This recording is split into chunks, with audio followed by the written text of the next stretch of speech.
Nagwagi ng gold prize ang Manila Symphony Junior Orchestra sa ginanap na 13th Bratislava International Youth Music Festival na idinaos sa bansang Slovakia noong nakaraang July 2 to 4.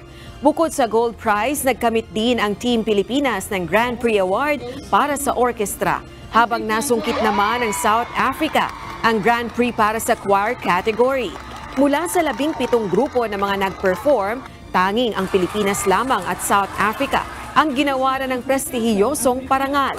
Sa isang Facebook post, masayang ibinahagi ng Manila Symphony Junior Orchestra ang kanilang tagumpay, kung saan nakakuha ang grupo ng 99 points na siyang pinakamataas na grado sa nasabing music festival.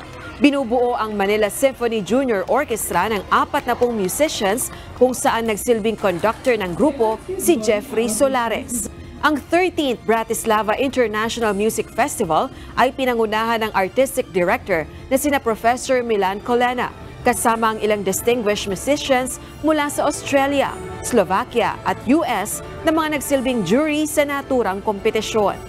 Ito ang unang pagkakataon na bumisita sa Bratislava ang Manila Symphony Junior Orchestra para mag-participate sa nasabing music festival na sinaksihan ng mahigit sa 500 mga kabataan mula sa 13 mga bansa.